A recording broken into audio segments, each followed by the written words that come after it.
12 tanda agar Anda tidak harus mempercayai seseorang. Kepercayaan adalah komponen penting dari setiap hubungan. Kemampuan untuk mempercayai orang lain mempengaruhi bentuk komunikasi Anda, seperti yang Anda rasakan pada mereka dan seberapa terbuka Anda untuk berbagi hal-hal penting dengan mereka, bahkan mempengaruhi jumlah waktu dan upaya yang ingin Anda investasikan dalam hubungan.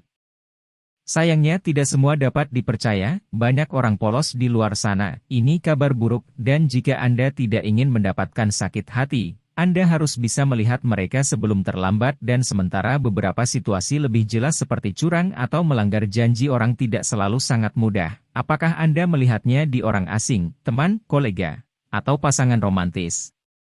Berikut adalah beberapa hal yang dapat menunjukkan bahwa mereka mungkin tidak layak untuk Anda percaya. Nomor 1, mereka terlalu menawan. Jika seseorang tampak sempurna atau mereka terlalu bagus untuk menjadi kenyataan, itu karena pesona adalah alat yang manipulatif, suka digunakan untuk mendapatkan apa yang mereka inginkan dari orang-orang dan terkadang itu mungkin sulit untuk mengatakan apakah seseorang itu asli atau hanya ingin menggunakan Anda untuk keuntungan mereka sendiri. Ketika seseorang berusaha terlalu keras untuk mendapatkan perhatian Anda dan membuat kesan yang baik pada Anda, kemungkinan besar mereka sedang mencoba menyembunyikan sesuatu, atau sering muncul dari sebelumnya. Jadi jika Anda mendapatkan getaran ketidaktulusan dari mereka, yang terbaik adalah pergi dengan cepat dan tinggalkan. Nomor 2, mereka adalah korban atau pahlawan di setiap cerita. Jika seseorang selalu menjadi korban atau pahlawan dari cerita mereka sendiri, kemungkinan besar memainkan peran yang tidak sesuai dengan siapa mereka sebenarnya. Orang-orang ini mencoba untuk membuat Anda merasa kasihan pada mereka atau mereka mencoba untuk membuat diri mereka terlihat baik. Mereka cenderung menipu dan memiliki keegoisan, tingkat rasa kepentingan terhadap diri sendiri. Ketika seseorang secara konsisten menempatkan diri mereka dalam cahaya positif dan orang lain dalam cahaya negatif, mereka biasanya berusaha meyakinkan diri mereka sendiri bahwa mereka benar. Saya tidak mengatakan ada yang salah dengan menjadi korban atau pahlawan. Dalam beberapa situasi itu hanya saja jika Anda menemukan diri Anda di percakapan di mana seseorang selalu menjadi satu dari hal-hal itu, Anda harus menyalakan alarm dalam diri Anda.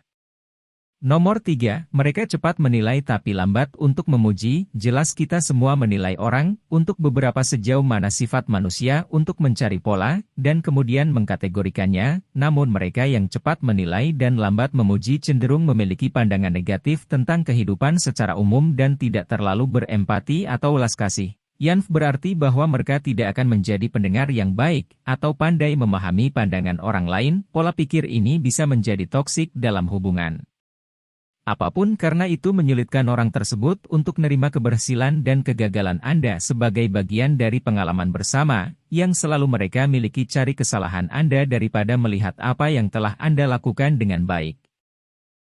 Nomor 4, mereka melebih-lebihkan dan memberitahu setengah kebenaran. Anda tahu bagaimana kelanjutannya? Anda berada di percakapan dan orang lain mengatakan sesuatu yang membuat Anda pergi menunggu. Tidak bisa mengetahui apakah itu adalah sesuatu yang mereka katakan atau lakukan itu tidak bertambah, atau jika ada sesuatu tentang nada suara mereka yang sepertinya tidak aktif ketika ini terjadi, biasanya karena orang itu mengatakan setengah kebenaran dan kemungkinan melebih-lebihkan. Setengah kebenaran adalah pernyataan secara teknis benar tetapi detail penting ditinggalkan. Beberapa orang yang polos di luar sana di kehidupan mereka sementara yang lain lebih halus dengan ketidakjujuran mereka. Jika Anda mulai memperhatikan sesuatu tentang cerita atau perilaku mereka, yang terbaik adalah mulai mempertanyakan apa yang mereka katakan dan lakukan. Nomor 5, mereka menyampaikan hinaan sebagai lelucon. Ada perbedaan antara lelucon dan penghinaan. Jika seseorang menghina Anda, mereka tidak bercanda dengan Anda. Arti ini biasanya merupakan tanda bahwa mereka tidak menghormati Anda atau perasaan Anda, atau bahwa mereka pikir mereka lebih unggul. Dari sedikit sarkasme adalah hal berbeda, tetapi jika Anda secara teratur dihina dan itu bahkan tidak diakui sebagai penghinaan, itu pertanda buruk. Jika seorang berusaha menyenangkan Anda, bahkan bercanda, mereka mungkin tidak memiliki kepentingan di hati, mereka hanya mencoba membuat diri mereka sendiri merasa lebih baik dengan menjatuhkan Anda. tanyakan pada diri Anda apakah orang ini sengaja membuat Anda merasa tidak enak atau mencoba untuk bangkit dari Anda. Jika demikian, mungkin yang terbaik untuk memotongnya.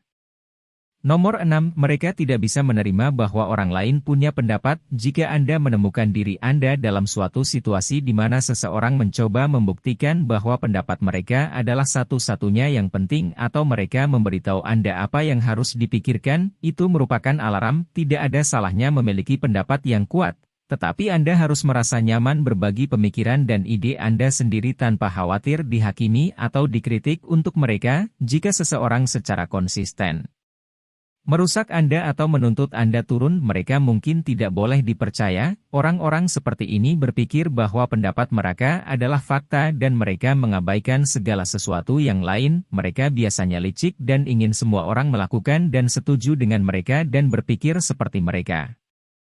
Nomor 7, mereka mengabaikan Anda. Batas kepercayaan dibangun di atas rasa hormat dan saling memahami. Jika seseorang tidak hormati batasan Anda dan ingin mendorong melewati mereka, itu bukan pertanda baik ke depannya.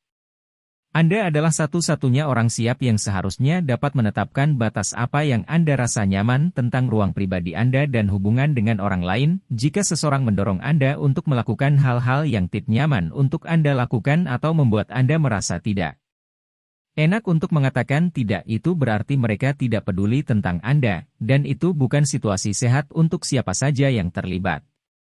Nomor 8, mereka membuat alasan untuk mereka. Perilaku orang yang dapat dipercaya adalah mengakui kekurangan dan mengambil tanggung jawab mereka sendiri, kritik tanpa bersikap defensif atau marah. Jika seseorang selalu membuat alasan karena mengapa mereka bertindak dengan cara tertentu atau mereka menangkis kesalahan pada orang lain, itu karena mereka tidak dapat mengidentifikasi kesalahan apapun di perilaku mereka sendiri. Orang seperti ini hanya mencari diri mereka sendiri dan tidak terlalu peduli tentang pikiran dan perasaan Anda. Nomor 9, mereka tidak pernah memiliki apa-apa yang baik untuk dikatakan tentang orang lain. Anda dapat memberitahu banyak tentang seseorang dengan cara mereka berbicara tentang orang lain dan sementara ada banyak keburukan yang keluar dari sana. Ketika seseorang hanya melihat yang terburuk di tempat lain, itu pertanda buruk. Jika mereka tidak pernah memiliki sesuatu yang baik untuk dikatakan tentang orang lain, mereka mungkin tidak sangat disukai diri mereka sendiri. Jadi jangan percaya pada orang yang terus-menerus buruk sangka pada orang lain,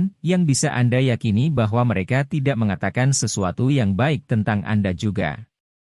Nomor 10, mereka memiliki cara untuk membuat Anda merasa seperti Anda berhutang kepada mereka. Taktik yang sangat manipulatif ini bisa membuatnya tampak seperti orang lain melakukan sesuatu yang baik untuk Anda. Ketika mereka hanya mencoba mengeluarkan sesuatu dari Anda, mungkin sulit untuk menemukan perilaku ini di awal, karena mereka melakukannya seringkali sangat bagus dalam membuat motif mereka tampak murni, yang mereka temui sebagai tanpa pamrih dan peduli ketika benar-benar mereka hanya mencoba untuk mendapatkan apa yang mereka mau dari situasi tersebut. Orang yang cenderung membuat orang lain merasa berhutang budi kepada mereka adalah mereka yang suka kendalikan setiap situasi yang mereka inginkan, tahu bahwa mereka di atas angin dan tidak peduli dengan perasaan atau keinginan Anda. Mereka ingin merasa seperti mereka yang bertanggung jawab. Nomor 11, mereka terlalu protektif terhadap privasi mereka atau masa lalu mereka. Ada banyak alasan mengapa orang melindungi privasi mereka atau masa lalu mereka. Misalnya seseorang mungkin berada di proses transisi kehidupan YG sangat signifikan dan tidak ingin memberitahu orang-orang tentang hal itu, atau mungkin mereka telah melalui beberapa hal yang sangat sulit dan tidak mau untuk menghidupkannya kembali. Juga ada hal-hal tertentu yang lebih baik dirahasiakan. Namun jika seseorang sangat dijaga tentang apa yang mereka ungkapkan tentang diri mereka sendiri, mungkin ada masalah yang seharusnya Anda alami. Hati-hati maksud saya, jika mereka tidak mau untuk berbagi apapun tentang diri mereka sendiri, bagaimana bisa kamu mempercayai mereka? Nomor 12, ada perubahan lingkaran sosial cukup banyak. Itu normal untuk memiliki beberapa teman datang dan pergi sepanjang hidup. Tetapi jika seseorang punya sahabat baru setiap bulan, itu bisa menjadi tanda bahwa mereka tidak seperti dapat dipercaya seperti yang Anda kira. Tentu tidak terlalu loyal atau dapat diandalkan dan mereka mungkin rentan terhadap drama. Jika seseorang terus-menerus menggeser mereka di lingkaran pertemanan, itu mungkin karena mereka tidak dapat berkomitmen pada salah Satu dari mereka, dan itu berarti mereka mungkin tidak bisa berkomitmen pada Anda juga, penting untuk dapat dipercaya orang tapi itu juga penting untuk tidak percaya secara membabi buta. Pada akhirnya Anda harus menjadi hakim terhadap karakter seseorang dan tanda-tanda ini pasti harus meningkatkan keprihatinan dan menyebabkan Anda mempertanyakan motif dan niat mereka.